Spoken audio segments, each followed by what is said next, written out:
something, public good in the very real sense of the word. It's public, but it's also a good thing.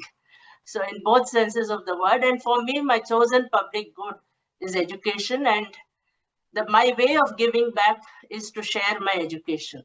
And I found that the youth of India do not connect easily with the written word. Access is difficult and they get bored very easily. The spoken word is much easier to get across. One has to, of course, have a deep understanding and a commitment towards any issue to be able to reach out through the spoken word, but that is my chosen medium. Though I do write scholarly articles, I've published books, I try to connect with the young through the spoken word. So I've delivered now, actually it must be about 1,000 talks in different institutions as well as, and since I'm adept in several Indian languages, I try to connect in their own language. So when I'm in Tamil Nadu, I speak in Tamil. You will know that India has multiple languages. So when I'm in Karnataka, where I reside, I speak in Kannada. So across mediums and across languages, I try to connect. Now coming to this, my interest in female education began academically. I was among the first Chevening Gurukul scholars, and I was tasked with a presentation to the audience on rural female education in India. So even though I have been in public service, the entry into this particular topic was through the academic side. So that was when I first began to delve into the subject. Later, I was posted as Director Mass Education. That is, when we say mass education, it translates the education for the masses, basically non-formal education in Karnataka.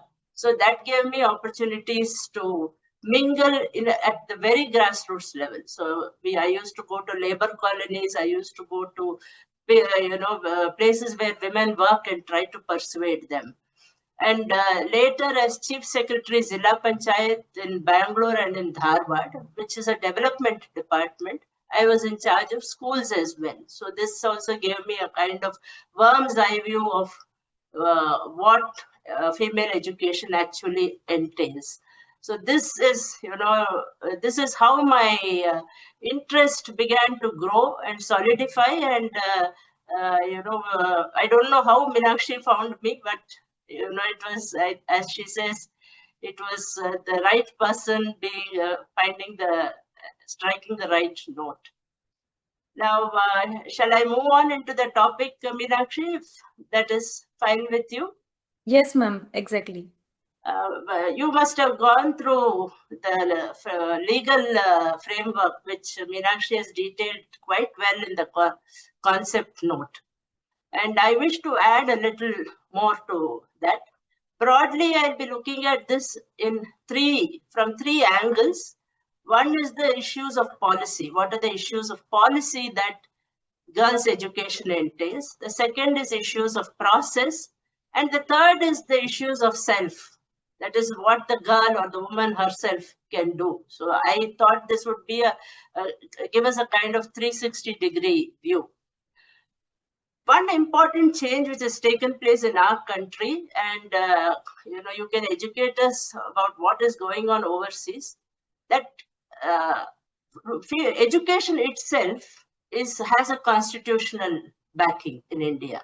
It was part of the directive principles of state policy, even when the constitution was first framed. So that is how important we considered, our founding fathers considered education to be, and female education being part of that. Somewhere along the line, in the last 2 decades or so, we have moved from what is directive principles of state policy, which is a guideline to the state as to welfareism, into making welfare and livelihood justiciable. So we moved to rights-based legislation. Since many of you have a legal background, you will understand the term. So whether it is education, food, or employment, today it is a right which you can sue the state and demand in a court of law. So that is a very important change. First, the constitutional backing itself, then the move from directive principles into rights-based legislation. Having said that, is law alone enough?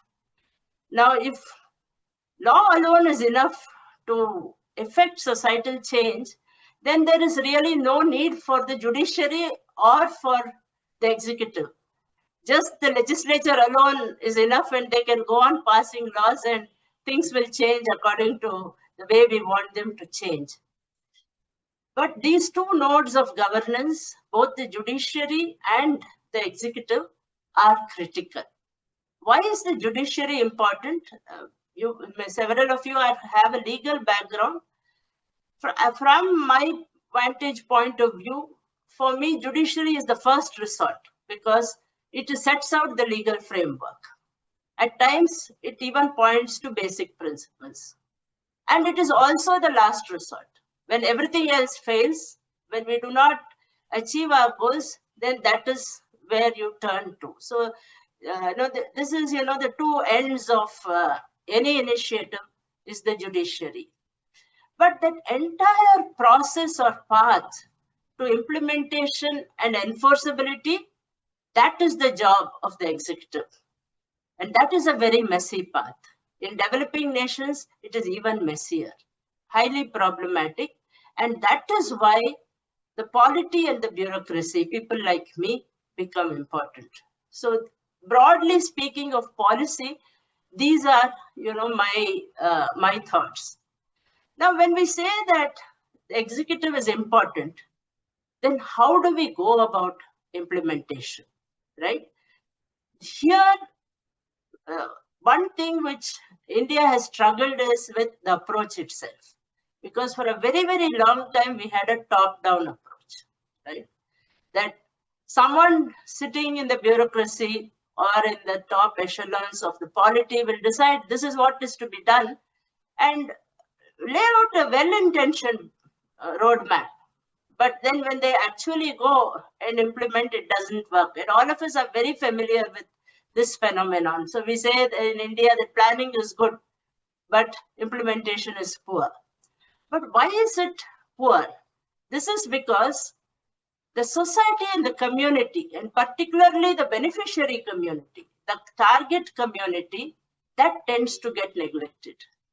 We for a very long time, we did not evolve a mechanism to co-opt the community which actually requires that behavioral change or that benefit or that welfare initiative.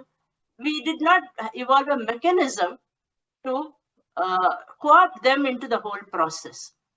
And in all policy initiatives that require behavioral and mindset change, it was realized that the stakeholder approach is the best approach. And somewhere along the 80s and 90s is when the NGOs became stronger in the Indian development landscape as a whole. And that is when consultation became part of our process.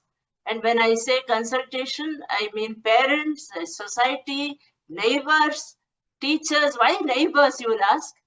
If when a girl goes to school and, an aunt or an old lady, elderly lady who has some influence in the community says, why are you sending her to school? No, let her, be at home. She's going to get married anyway. Then that is an immediate deterrent. So that is why even neighbors become important, because when you speak of community, there are good and bad aspects. There is the support which a community can offer, but there is also the negative effect where prejudices and biases become more strongly reinforced. And very important, rather than, top level bureaucrats like me who may be well aware and very familiar with international trends, it is the grassroots level bureaucracy which is really has to be sensitized and trained. Even a simple thing that for the past 2 years, I just completed an assignment in Tamil Nadu where I was setting up a public policy institute. And I'm not talking about young girls or boys, I'm talking about teenagers, the Gen Z generation. And I used to find that after every session was over, after every class was over, the boys will just rush out of the room and the girls will stand back until all the boys moved out, and then the girls would go out. And I found this again and again in all my sessions and sessions I used to sit in on other people's sessions, and I found this happening. For me, I found it really rude. Maybe over a period of time, I have gotten used to people waiting until I moved out of the room. So that was a normal thing for me. And I had to work on these young boys. It was not rudeness, it was just their way of doing things. That is what they were used to. And we did this little experiment where we said, you wait, let the girls go out first. And then when the class, and these small things also, these behavioral changes become important. And that is why I feel that when we speak of execution and when we speak of process, behavioral change becomes extremely important. Micro initiatives become more important than rolling out a big plan for girls' education across the country. Then finally, I will come to the issues of self, and I will not speak very long because I came more to hear all of you. Over a period of time, I have observed girls very closely. So I have the habit of going and sitting in the school.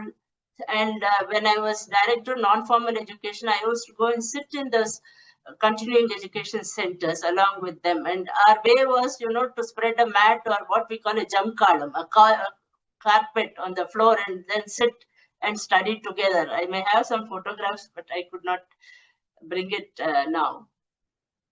I found that girls are hungry for education. They are also hungry for employment. They feel the need for that financial independence, or they feel the need for independence, and they feel that education and employment are two ways in which they can get that independence. And they also thirst for role models. That is something which I found across the board in all parts of the country. However, where they are weak is that they are unable to assert themselves with quiet dignity. They do assert themselves, but when they do that, they become very strident or aggressive, and they tend to lean on a group, on their group, rather than on themselves, rather than on standing on their own feet. They try to get support from a cluster of girlfriends, let us say. Okay, so that is the way they do it, and the way they try to assert themselves can be off-putting at times. Unless you go deep into the background and think why, it could be, it could come across as rude at times. On the other hand, there's also the opposite extreme that, girls, they have too many expectations, right? They expect, while on the one hand, they want independence, at the same time, there is also the expectation that they should be supported and facilitated by everybody, rather than stand on their own feet and make their own way. It may sound, this is the community which we are trying to help, but I feel that we should be clear-eyed in seeing the weaknesses of the community as well, even as you are trying to assist the same. So I'll give you an example of a student of mine, a former student of mine. Her name, she was, when I knew her, she was a BBA student. But before that, she had joined a nursing college. And she was a dropout from nursing college. And I asked her why she dropped out of nursing college. She dropped out in the first 7 to 8 weeks of joining nursing college.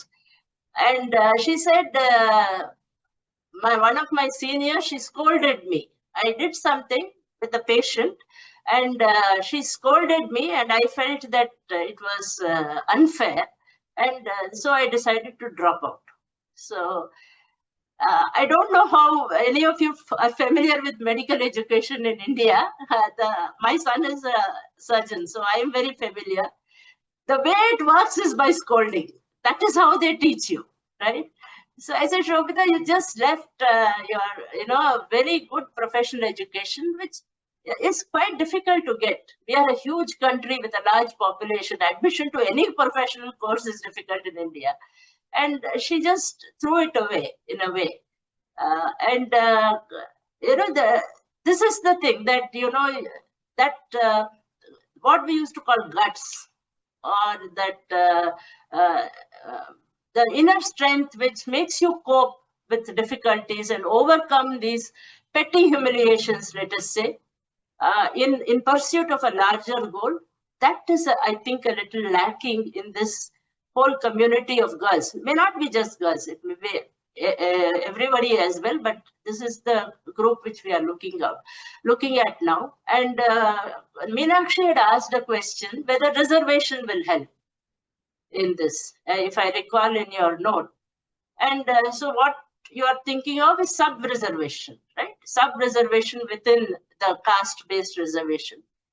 My own feeling is that when we are thinking of behavioral change, which is more important in this case rather than, any other kind of change, my personal view, and I mean, I am happy to hear other views, but when we are thinking of, developing inner strength and self-confidence and self-reliance, then structural solutions are less effective. Structural solutions like reservation or sub-reservation are less effective. What may work better is something which induces a mindset change, something like counseling, something like mentorship, nurturing. So that may, in fact, work better rather than, having a structural solution like having a reservation or a quota. So these broadly are the points which, I thought I would put forth, that there are issues of policy, issues of process, issues of self. When we, try to see it in this order, maybe it is a little less daunting. But one cannot forget, and I have seen this for so many years, as I said, from the day I was in school till today, it is still relevant. So we are still struggling with this issue. And I yield to my fellow panelists to learn more about what to do. Thank you all so much.